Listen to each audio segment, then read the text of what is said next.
Hi, I am from Social Research Insights. The mission of Social Research Insights is to promote open source software for both academic and corporate research needs.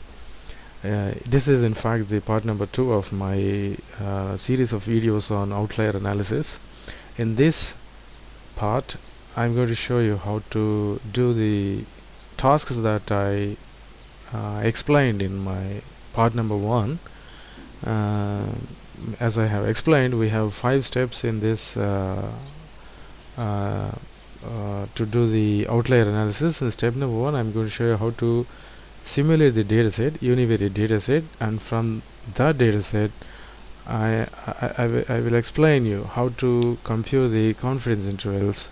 For more details, please go through my previous video to understand the number of steps that are required to do this outlier analysis in LibreOffice Calc, which is installed in Ubuntu 14.04. So first let me simulate this data set, and I'm going to use two functions, round ran and near the value to 2 decimals, and copy this, paste to rest of the cells. Let us take 15 data points so that it will be easy for us to paste special and only paste numbers, so that the values will not change later. So now go for the average. We just have to take all the data and next to go for the standard deviation. We might require all this information to compute the confidence intervals, and after that even we have to go for the variance sample in order to perform the t-test. That we can do it even later. This is average, standard deviation, and variance. For time being, we only require the average and standard deviation to compute the confidence intervals. As I have explained in my previous video cast, the confidence interval at a given standard deviation is actually the estimates of the upper limit and lower limit, like confidence interval at one standard deviation.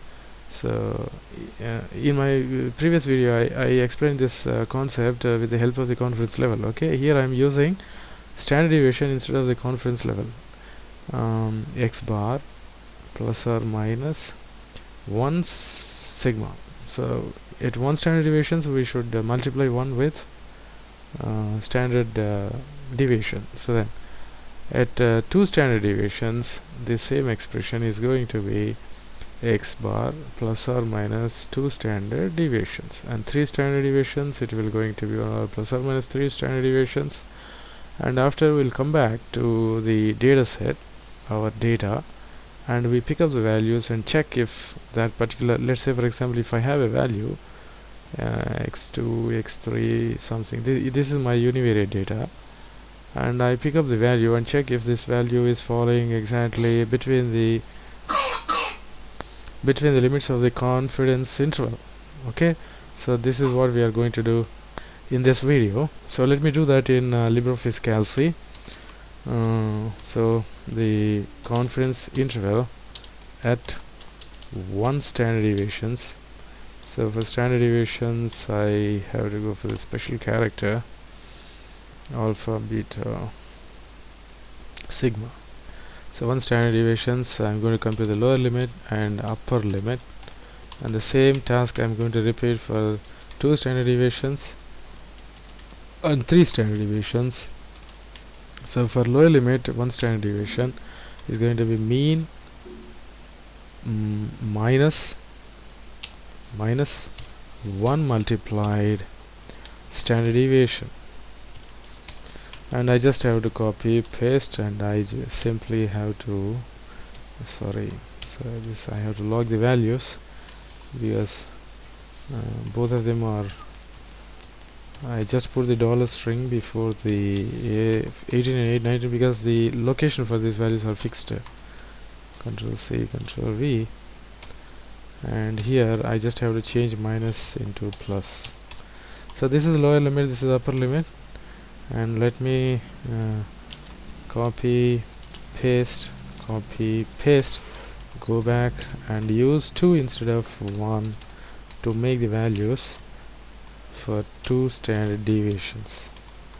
So 3, I have to put 3 here, and so now we got the inference confidence intervals at 1 standard deviation, 2 standard deviation, 3 standard deviation. So now what we are going to do, we just this is actually the step number 1, and in step number 2 we are going to plot the data and see visually what exactly is happening. I mean, it might help us to enumerate the number of data points that are visibly appear as outliers. Okay, choose the data and go for the chart, and XY can just take into the points, and no need to go for any other extra. So I just put the line, border line, so that it will be easy for me to recognize from the rest of the data. And now what I have to do, I just have to plot all these confidence intervals as vertical lines, so that I can also change these data points in case if it is not okay. Data series, select, you can select the icon. Let's go for the round, so that it will be little width will be 3.5. okay, so now I think the data has changed, so I can also make them okay. We can tweak these things later, but so now I'm going to add the extra information at 1 standard deviations. Y values are going to be this. This is 1 standard deviation. Just to click on the points and add the trend line, so that it is a bit visible. So this is 1 standard deviation. We just have to pick up the vertical lines. You see, if the upper limit is less than 1 and the lower limit is again less than 4, and there are certain I think 1, 2, 3, there are 3 outliers at 1 standard deviation. So let's go for the 2 standard deviation now.